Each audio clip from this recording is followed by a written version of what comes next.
นมทองนะเจ้าทองม้วน นี่ทองม้วนเนอะ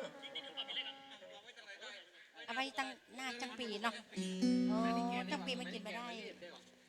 จ้าวันนี้ก็ขอฝากไว้ตัวเนอร์เจ้าจังซอรุ่นใหม่อันนี้แกะกล่องจะแต่ยังบ่เคยซอที่ไหนกำเตือก็เอามาฝากว่าแม่พี่น้องฝากเนื้อฝากตัวฝากน้ำเลี้ยงเสียงปากจนยังบักเก่งแต่เตือคือว่าวันนี้เอามาแจ้งเกิดนะเจ้าถ้าอย่างใดกติได้เนอร์จังว่าจ้าคนอันอย่างใดเนี่ยมันใหม่อยู่ฝากนะครับหัวหน้าหัวเนานี่โอ้ยหัวหน้าธบัดวันนี้ม่วนดีเจ้าม่วนอกม่วนใจเนาะถึงมันฮ้อนอยู่ที่บ้านที่นี่ลมลื่นนะเจ้าเย็นลมลื่นมากเลยได้ขนมก็ได้กินมันปีใหม่เมืองวันนี้เพิ่นแจกทองเนาะอันยังก็ร้านอันยังก็ได้จ้ะเนี่ยขนมขนมทองม้วนเอาน้องออมนะเจ้าของคุณเจนักเนอร์ตะตอนยอนนะเจ้าร้านขนมที่เฮานี่อร่อยมากไปมาเอาไปฝากได้นะเจ้าตอนนี้ก่อนจังซอก็ผ่านไปแล้ว2กู้นะครับเนาะตอนนี้เข้าสู่กู้ที่3จังซอฮักใหม่ไก่ฮักขันเสียงบะโปดังก็ขอสุมาไทยพ่อแม่พี่น้องที่อยู่ทางบ้านทางจองที่กำลังรับชมรับฟังทางเฟซบุ๊กนะครับเนาะที่กำลังไลฟ์สดทั่วแผ่นดินล้านนาทั่วเชียงใหม่ลำพูนทั่วบ้านทั่วเมืองวันนี้จังซอเฮาขอถือว่าแกะกล่องเจ้าถ้าเป็นโลกของกำลังบินอยู่ตามทางมานะวันนี้เลยเอามากินไล่กินกับได้หลายๆที่ก่อนเนาะวันนี้ก็เอาจิตเอาใจของพ่อแม่พี่น้องที่อยู่ทางบ้านทางจองที่ได้มานั่งชมนั่งฟังอยู่ทางบ้านทางจองถ้าว่าง่อมเขาก็มาฟังซอกันใครเขียนเนาะจังซอกดไลค์ช่วยกันแชร์นักๆให้เราไปส่งเอาแฟนคิดเป็นซอของป้าอ้ายคำแสนเมืองละปูนวันนี้ถือว่าเป็นคนละปูนจะได้มาจอยมาซอก็แห้งเหินซอไปเมินละแต่ก็มาฮักเงียนจากแม่ครูวนาของเขาวันนี้ก่อนพิพาทประการใดขอสุมาอภัยตัวเองครับเนาะเจ้าฝากไว้ตัวเนอเจ้า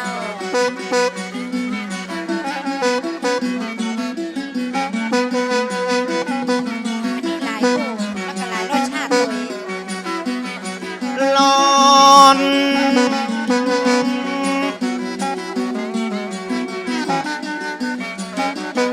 สิ่งกาลเป็นปืนบ้านนั้นแน่ช่วยกันรักษาช่วยกันอนุรักษ์ผู้ปัญญาของเฮาก็มีนักช่วยกันฮักช่วยกันส่งเสริมช่วยกันเนาะ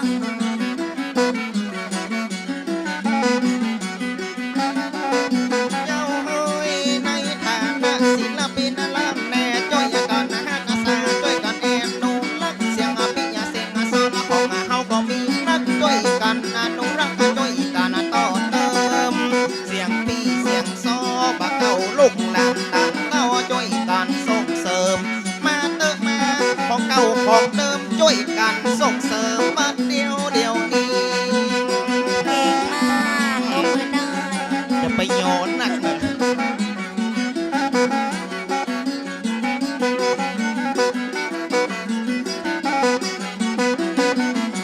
แล้วจะโจนตัวแม่มาญาน้องอีก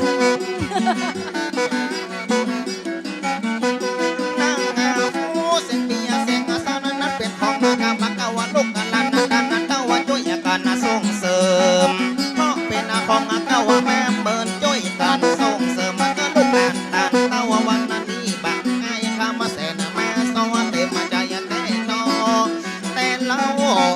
ฐานะก็เป็นลูกก็เป็นเต้าก็แม่นั่งเฝ้าซอกที่มาซ้อนจ้อยฟังอะไรตั้งเป็นไอ้ก็ตึงมาปอนเด็กนั่งจะกู้ไข่จ่าวันนี้บอกคือมีปันแห่ซอตามเวลาตึงตัวแม่เจ้าแม่วันมาเขาไปมาจากเล่ามี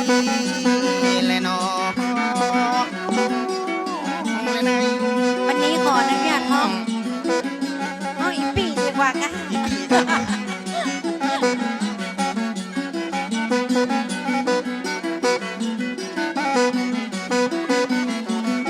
นายมาไอ้คำใส่นะจังอะโซละฮัตนะไม่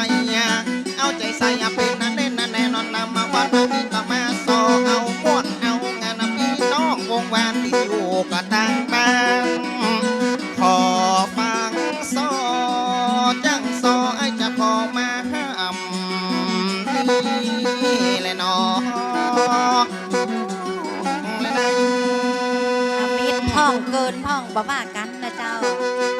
ไม่ ใจเต้น แกะกล่อง ปุบอยู่เล โอ้ ย โหใจเต้นน้ำเหลือลูก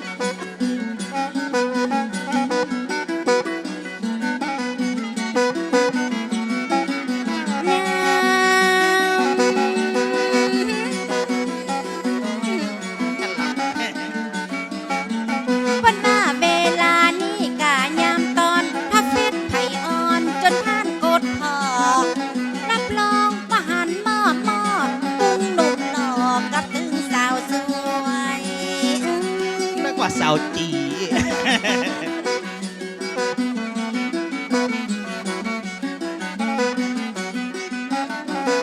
พี่ไอเวลามอบถึงยามตอนกระทบเฟซไผอ่อนก็คือท่านกดพอ รับรองคนสาวคนหล่อท่านมาพอแล้วก็ตึงว่าดี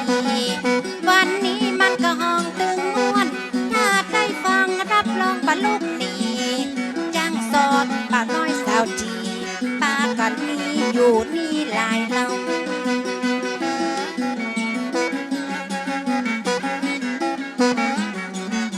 วันนี้จังปีเขาม่วนเลยนะ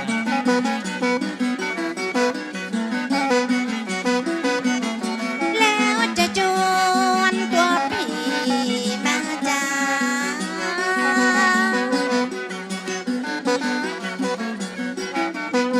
มาอังวันนี้มันก็ห้องตึงม่วนมีเป็นส่วนตามที่ได้หันหมู่เฮาได้มาได้กันจะบอกคือตัวพี่อายอมเอาไว้มันก็ตึงบอดี ถ้าเฮาขายมันก็บอกไว้ จะได้สืบกันไปได้ผูกเจนลานห้องเฮาใจซ้อมันมีแต่ก่อนปอดเอาแม่มอนปนก็มันเริ่มเงา วันนี้เจิญเอาหมู่เฮาตัดใจเมาก็มาพอจนได้ กดไลค์ตัวปอดใจก็กดเอาแห่งใหม่ นี่และนอจังปีจังซอมินีปะเลย วันนี้จังปีจังซอเฮาลูกจากดอยสะเก็ด หลายตีเจ้า โดยพี่ไอ้คำปอนของเราจังซอลูกรอจังปีลูกรอของเรา แต่นาช่วยกันส่งเสริมวัฒนธรรมไทย ตัวอีนายเมื่อบ่มีปัญหา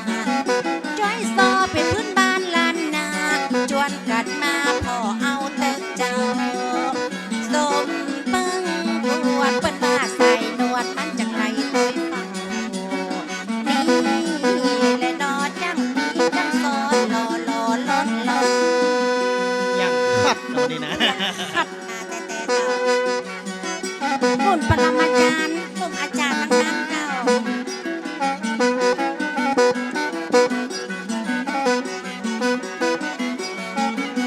ลอน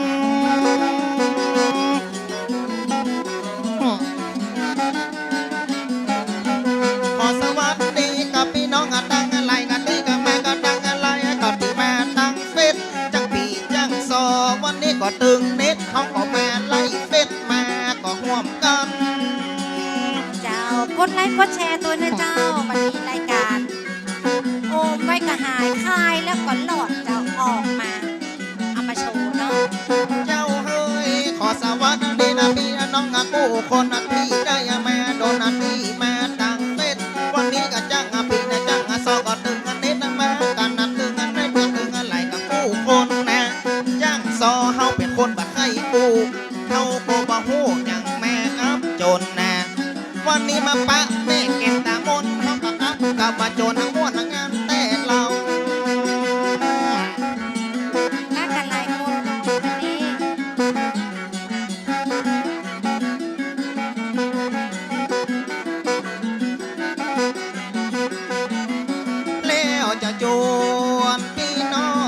องตั้งหลาย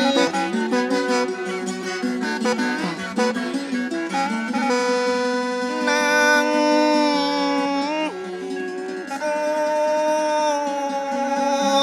เสียยามหมอกตาอาวันนาญา ขอสวัสดีญาติมิตรพี่น้องเป็นเพื่อนเป็นบ้องตึงตั้งหน้าตั้งหลังวันนี้เสียงซอดังๆที่ท่านได้หันก็ได้พอที่นี่กดไลค์ตั้งเฟซตั้งไลน์อย่างมาติดใจเจ้าบาลบบลี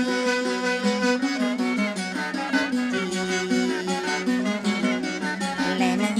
ก็นัดที่จะซอขอจะเอาแหวนพระก็จะเอาแม่นะก็เข้าแม่ก็มาส่งวันนี้กู้หัวตัวคนนะได้แม่นั่งจงมาอยู่ก่อนที่นี่เปิ้นว่ากะใบไม้มันก็โฮมก็เย็นนะตัวไอ้ก็ตึกว่าเอ็นดังอีวันนี้ก็มาซอเข้าปีอย่างม่วนเต็มที่ตึกพี่น้องวงว่า หัวใจเย็น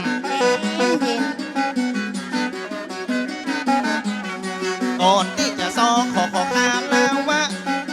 วันนี้เมื่อได้แม่กา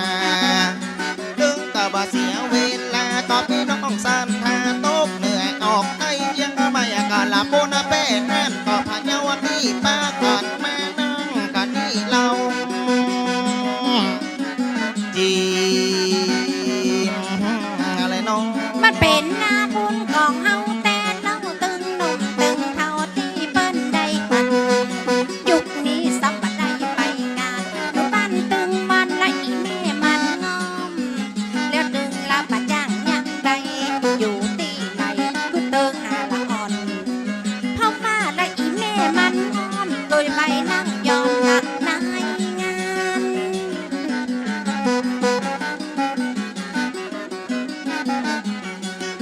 วันนี้ฝากเสียงฝากชื่อบัดใจซื้อบื้อเจ้ามานั่งกลางทามซ้ำมีจ้างซอแหมกำได้ติดตามในงานที่นี่บ่อายคำเสร็จเมืองละพูดมันปิดหน้าบูดเมื่อได้มาวันนี้จีแลนะ ก่อนบ่มีปูนาดึงบ่ได้ยามาป้าก่อนบ่มีดูแลดึงบ่ได้ยาหันกันวันนี้พี่น้องจังปีตึงแซมมาพี่น้องวงวันจังซอจังจ้อยรวมกันตึงนักศิลปินตึงใจตึงยิงมากันหลายห้องตึงบอกว่าก็เพราะมันว่าง้อมเขาจะเอาใจพี่น้องคน โอ้เสียงปีเสียงซอเราฟังแล้วมันม่วนหรอกมันนึกถึงงานบอยอะ ก่อนบ่มีปูนตึงบ่ได้แม่ป้าก่อนบ่มีทูนะตึงบ่ได้แม่หันวันนี้ปีซอนละมาอ้วนแม่งานกับพี่น้องวงบ้านโต๊ะเหนื่อยออกได้ประการกดแชร์ประการกดเป็นวันนี้ก็ตึงเน็ตมาการแท้ไทยจีอะไรน้อง วันนี้มันก็ห้องตึงม่วนหากจะอู้เป็นส่วนเต็มอกเต็มใจ มันมีตังเฟซตังไลน์อยู่ที่ไหนเฮาสามารถกดได้เอามาพอจ้างปีจ้างซอวันนี้นี่นอมากันหลายไส้มีตึงรุ่นน้อยรุ่นใหญ่มีตึงรุ่นใหม่อะรุ่นเดิม วันนี้มีหลายคู่ด้วยกันเนาะก็ได้มาสอนกันวันนี้ ก็ว่าหมู่เฮามากันจัดหนักจะเอิ้นปากกะตักส่งเสริมมันมีรุ่นใหม่รุ่นเดิมจักก็ขอเชิญรับพี่น้องเจ้าบ้านคือมากดไลค์กดเฟซมันตุ้มเน็ตอยู่นี่ปันลังจีแลนะ ก็นาทีจะซอก็ไปตามมาทานะเข้าบารุดก็บันละก็ขอว่าไว้อย่าขอแซก็พี่ผู้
อยู่บ้านมันก็ตึงอาจารย์นะอีดาเพราะว่าไอ้มีหัวคิดจะทำมาแก้ไขยังไอ้ก็แม่ตอแพ้นอตัวก็อีนายเปิ้นมาแพ้อาจีวรของพระสงฆ์เจ้าว่าไอ้ก็ทำมาเศรษฐกิจพอเพียงละเอาจะอ้วสามเนียงก็น่าไปแต่เล่าขายทับพีวอนหือตู้เจ้ามันก็ตึงม่วนลำมาเดียวมันก็ตึงดี อ๋อ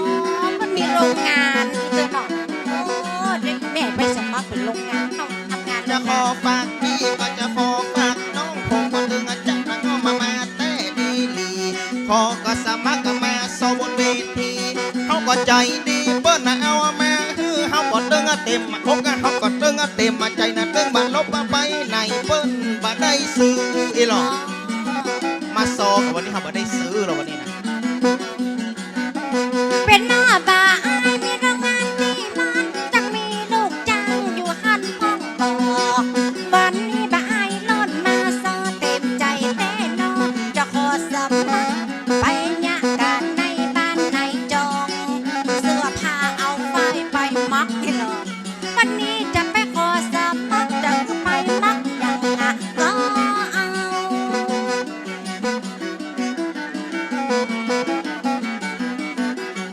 คำว่าอายบอกว่าต่อผ้าเมฆบ้านกับมังคำบางเงาวันนี้เอามาตัดใจเมาตัวจะเอาผ้าอย่างกาอาย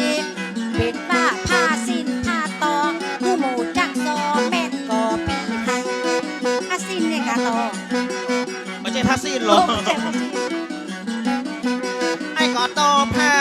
มันบัดใจสิ้นอู้กันนะยินนะเฮาบัดดึงจะใครจะผ้าไตจีวรของเมืองลาดแม่ไอ้จะอู้ใครจะบอกตัวน้องเนาวันนี้มาสอด้วยความเต็มใจอู้กันต่อไปถึงวันลดตายังแอบก้อนบอกมีให้ทางวัดเขานั้นบาดง่ายตึงบ่ได้มาสอ โอ้ยขอบคุณได้ทั้งวันทั้งนั้นเลยจ้า เขาก็อยู่จองเขาก็อยู่บ้านอันนี้ไอ้จะยกมือคอยกกระโคงกินตุ๊กใจจะแท้นอไข่กับเบิ้งกับปอไปหน่อยก็บ่ได้จะขายอันใดมันก็ดึงบ่แงมสมเพราะว่าเศรษฐกิจมันก็ดึงยากลอย อย่างไร ก็เลยน้องงาง เศรษฐกิจมันก็ดึงยากไกลไปไหนก็บ่ได้ตุกอกตุกใจบ่อายคำเสนมันเลยต่อผ่านไรเป็นต่อใจเอาไปหือตุกเจ้าหลวงพี่หลวงพ่อเหมือนกันต่อตึงวันก็ตึงดีแต่เล่าบ่ใจต่อสิ้นเป็นต่อของตุกเจ้าน้องเนาว่าหอมตึงดี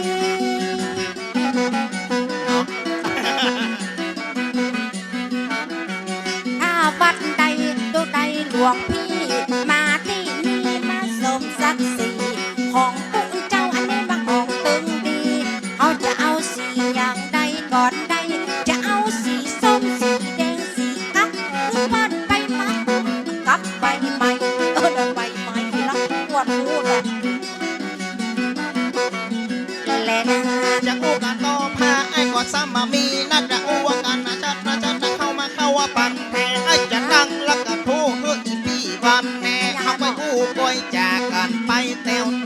ว่าเดียวจังสละเฮาก็ซ้ำมีหลายอันว่าตัวพ่อใจต่างได้มาเอวเขาก็จะซอเต้วเพราะมันถึงมันเติงเวท อ๋อถ้ามันเติงเวลาคนที่ต่อยละเขาคนที่ต่อยอันของโลกหรอกแป้งแป้งนะ เขาก็จะเศร้าแล้วกันนะไปยันดึกก็ตั้งทำปีนะจมมาอินนะไอ้ก็ตึงแน่นนะแน่นะเพราะมาเป็นวันนั้นนี้กับวันนั้นตึงเวลาพี่น้องศรัทธารออยู่ตั้งบ้านพ้นกับเจ้าซอแผ่วโคอิดแล้วมาเดียวเฮาบ่อิดนะเฮาตึงว่าตกจากแทนจีมก็เลยน้องงา ก็อายมาบอกแล้วโควิดมันอะอย่างมาอิดนำมาวิดที่ไหนวันหนามาจากกระสันทรายแล้วมาวิดตรงใดบักให้อะก็ให้บอก อันนี้มันบ่เป็นหยัง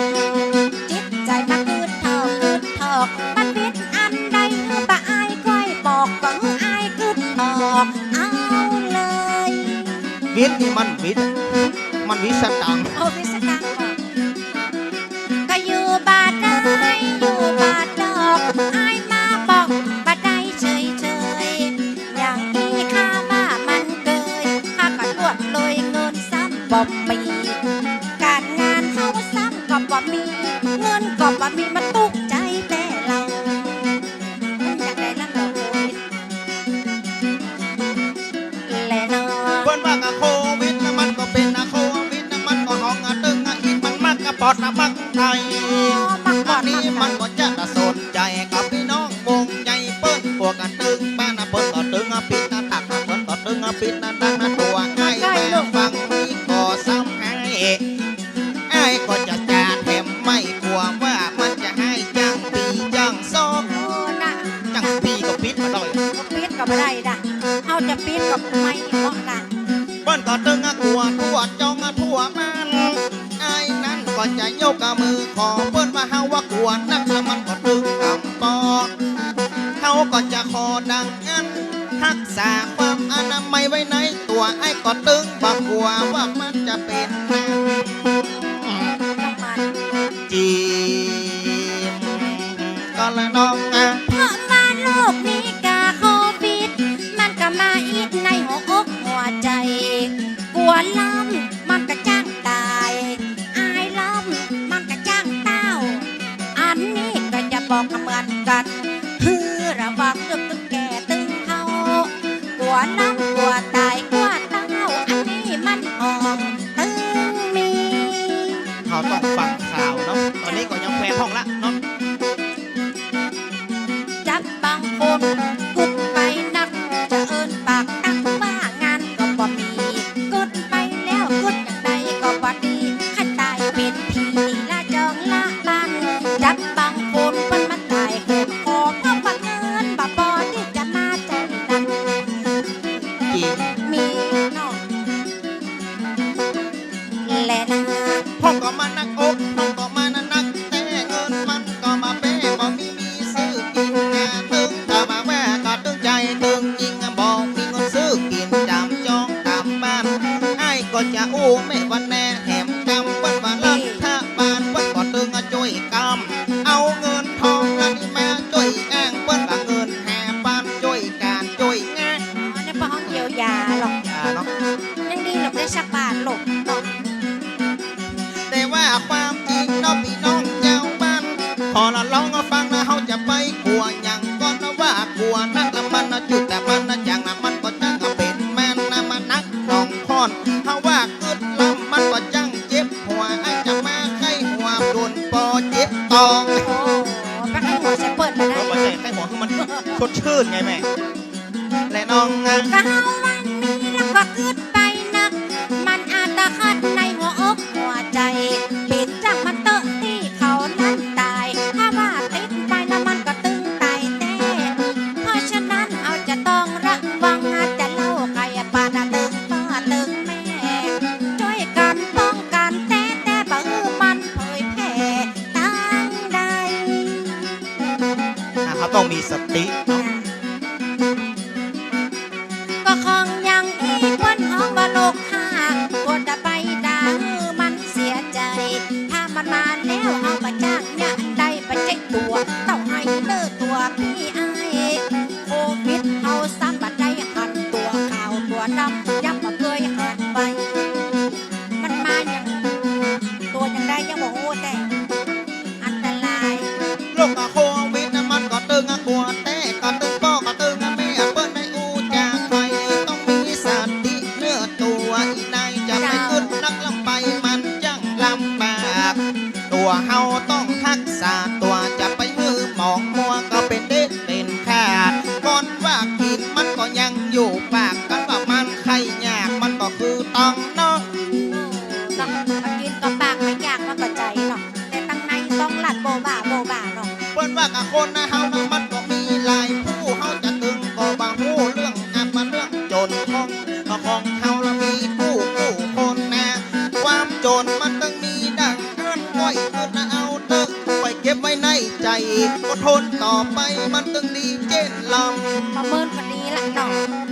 ำจีมก็แล้ว น้องอ่ะ ก็หน้าตึงวันนี้ก็ตึงลำบากมันก็ตึงยากกับสตางค์เหมือนกันจับบางคนบรรยากาศเนี่ยงานอยู่ตึงวันอยู่ตัวเมียตัวลูกมันเราบัดจ้างเนี่ยใดมาตุกใจเมื่อมีความพันผูกพ้องกันละเมียพ้องกันละลูกเพราะว่ามันตายจากไปขอบคุณมากเลยเราเอาจะไปกึดอย่างอันอย่างอีโลกนี้ก็มันยังเฮาตายว่ามันจะเป็นอย่างใดในใจเฮาต้องยึดมันมีสติคือมีปัญญาก้อยหีก้อยหาเอาเตอะบ่หังโอ้บ่หาบ่เอาแลนะ อัตตาหิอัตโนนาโทอบเฮยปุตตะโทละวันก็ว่าละเมินกันตนเป็นนาทีปึ้งนี่คือความสำคัญนะเขาจะกู้คือกันไม่วันหน้าอีแม่เขาก็ตึงจะเอาว่าอกก็เอาใจกับพี่น้องวงใหญ่ที่เขามาเผยแพร่เอาอกเอาใจสายป้อสายแม่เอากำลังใจเฮือกุ๊ก คือกำลังใจนะอดทนสู้ไปเดี๋ยวมันก็ผ่านไป เพื่อกำลังใจเฮือวงใหญ่พี่น้องแม่นมานาบกพ้องอย่าได้สับสนเขาเกิดเป็นกมนุษย์เมืองคนรวยคนจนดิ้นรนต่อสู้จะอึบจะกั้นจะยากจะจนขอฮืออดทนมันก็ถึงภูจีมก็เลยน้อง ขอให้อดทนมันก็ตึงหูเอาจะได้อยู่ไปนั่นเที่ยงต้องอยู่เอาแบบพอเพียงพออย่าไปเที่ยงคนแก่คนเฮานึกถึงป้อเขาเหมือนกันป้อเฮานี่กาแต่เล่าเป็นนั่นล้อเก่าต้านเจ้าก็เป็นป้อเฮาอะมาเมินคนเคยสอนว่าอยู่แบบพอเพียง เนาะ อันใดก็คือจำเอาเตอะอันนี้มันจะไปเที่ยงคืออยู่กันแบบพอเพียงใจสำเนียงเฮาโซก็บัดได้เลยวิทย์การเลยวิทย์งานมันนี่จวนกันแล้วมาซอกดไหลแค่ลองกดไหลจีแลนะ บาดเดียวว่าเฮาสอเวลาออกกำหนดเฮาก็จะคดมาจ่าเพราะมันถึงละมันถึงเวลาไอ้จะขอสู่มาเจ้าน้องเจ้าพี่เฮาก็มาซอกันอยู่บนผามมีตึงจังซอมีตึงจังตีมาพร้อมกันในวันนี้ไอ้จะขอเก่าจีลวดขอสู่มา ลวกคือมาไปก่อนเนาะเดี๋ยวเราก็หมดเวลาของเรา เปิ้นว่าโคนเฮาอยู่ใต้ลมฟ้าตามีแน่พอแน่ก็บาหันเขาจะขอสู่แม่ก็พี่น้องโคนฟังงาตัวก่อนนี่ก็ดีนี่เลี้ยวเฮาก็จะอู้เฮาก็จะจากก้นโดยมีเวลาก็สอไปแถมมี เจ้า นี่ หลายกู้อยู่ จีมก็เลยน้องอ่ะ เฮาจะซอกับไปลายไปนักมาอาตาคัดในหัวอกหัวใจจังโซมากระซ้ำมีลายวันนาสานสายวันนี้เจ้ากับมาห่วงที่จริงก็ให้อู้เหมือนกันซอตัวกันมันกันลำม้วนวันนี้เฮาได้มีส่วนร่วมก็ยังได้มาหมวดงานตอน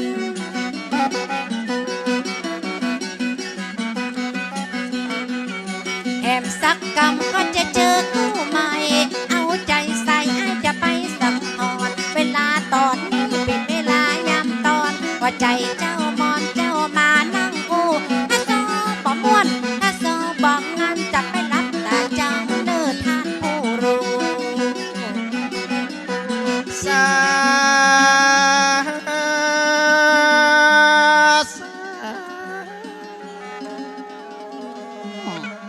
วันตากับน้องตั้งตัวดอกส้มบุพาและลาสี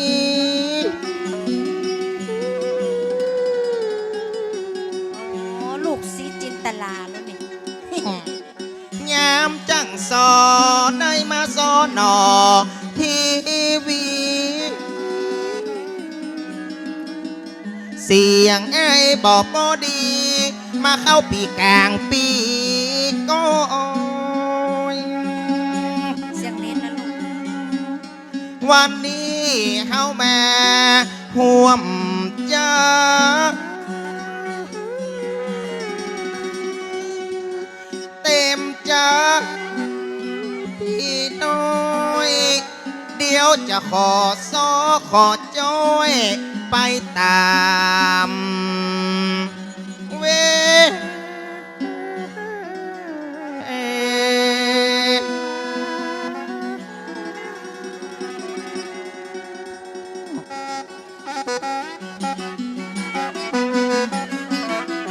จะยกมือไหวไอ้จะไปมือยอจังปีจังซอได้มาซอกัน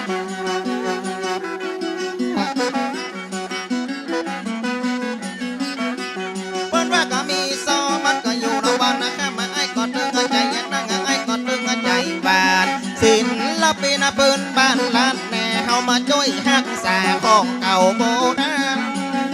เนอท่านนั้นทำมาม่วนมางานวันนี้เต็มที่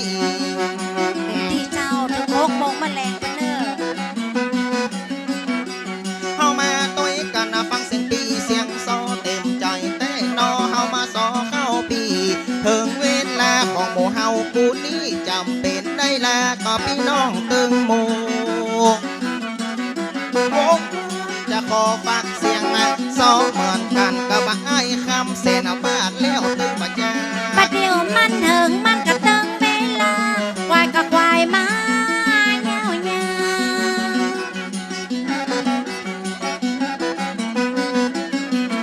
วเป็นดีใครดึงเอาตั้งไปเต้าหน้าน้องเน่าเอามาเปาะไปตานเวลาเข้าตอนมานี้เอาจะได้ลายันกับเจ้าพี่ดอจังปีจังซอก็ยังมีหลายคู่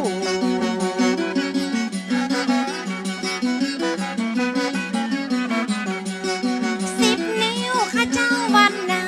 ไล่ตั้งจากคำแสนมาโอ้จังซอแล้วมันมีหลายคู่ได้รออยู่คำเนิ่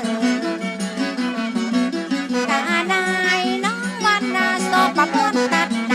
จะขออาภัยกับคนเฒ่าคนแก่ จะขอฝากไว้ยังเสียงสับเนียงจังซอบักเคยเถียงขอฝากไว้กับพี่น้อง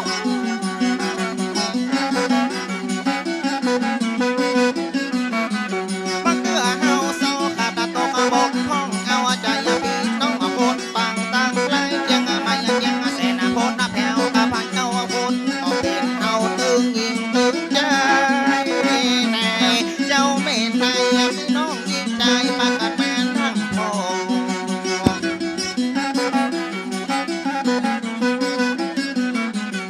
ก่อนที่หมู่เฮาจะได้ขอลาพิงมาปากสำเนียงหัวมันเสียยี่ห้อ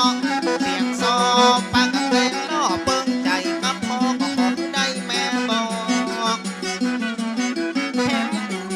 แล้วก้อยเปลี่ยนทำนองเหมือนกันเอาทำนองลงแน่น มันจะเป็นมังหน้าแถมน้อยนี่เนาะกินสุดท้ายเนาะน่าได้ลากันละ 2-3 กรัมเนาะ จะขอลาวงใหญ่ตั้งหลายพี่น้องยินใจมานั่งฟังมาวันนี้ผมตึงบอดตาก้อยฟังวันแน่ผมจะไปสุด ขอฝากไว้เนาะ 10 นิ้วนกไม้จะยกมือขอจังปีจังซอหอลาบอกอีกำปีกำซอมีแหมลายกูนี้ จะซอไปนักจะซอไปหลายจักซ้อนยิงใจเปิ้นมารอทาจะเป็นได้ลาจะก็ลุงแม่ป้าที่เปิ้นรอทามาดูแมวขึ้นควนมันบะม่วนใจดูที่ท่านได้ดูได้ชมที่นี่พอจะไปจังจังซอโกนีโอละนอพี่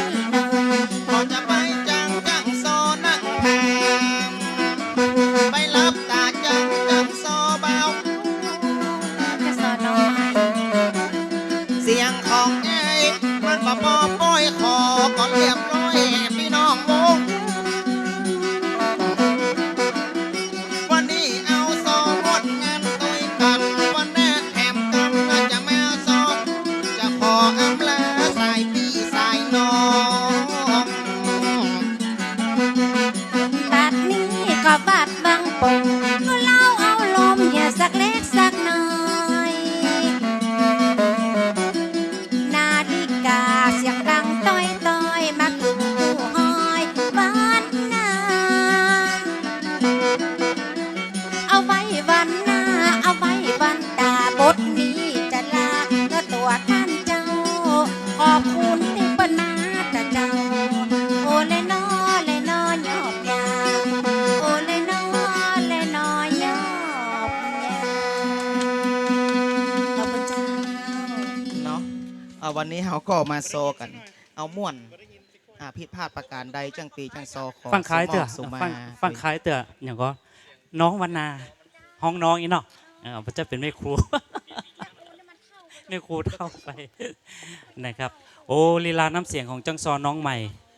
เข้าท่านะครับผมเนาะลูกฮะพี่ไอ้ พี่ไอ้คำแสนครับผม พี่ไอ้คำแสนในอดีตลูกตังใดมาพี่ไอ้คำแสนบอกคือกำเตอะ ในอดีตปังหลัง บัลลังก์แต่เอาหลังสัก3-4-5 เดือนเนี่ย ตะกอนเฮาก็เป็นคนละปูนครับผม อ๋อ เป็น ครับ คนบ้านที่ เนาะ ครับผม ปิ้นคุณยอง ปิ้นคุณยอง ยองบันที ยองบันทีซีนำเอิญมาเปิดประตัก ตำบลมะเขือแจ่ ตำบลบักเขือแจ้ครับผม ตึงดีหือซอยอง ซอประจัง เออ มันเลอะไปเมิน นะครับผมเนาะก็ได้มาศึกษาหินซอมือหรือยัง ก็ประมาณได้ก็10 กว่าปีแล้วครับแต่ 10 เฮาก ว่า ละ ปี ไปเนาะ ละไปปิกมาซอ กับนี่บาละละต่อไปเรามีเวทีมีพื้นที่ ครับ จากนี้ถ้ามันโปนเหตุการณ์โลกร้ายอย่างปั๊บก็ต้องมาสารต่อ ครับ เนาะครับเนาะแม่นครับ มีแม่ครูช่วยกันจักช่วยกันดึงไปงานน้อยงานใหญ่มันก็ต้องไปด้วยกัน แม่นครับ ครับกับนี้เขาจะมีพื้นที่คือเขานะครับเอาให้มันจนเป็นอาชีพแล้วก็ให้มันเก่งได้เนาะ ครับผม ครับครับ ก็ โอ้ยเดี๋ยวครับตักใจพี่น้องทั้งบ้านตัวเอง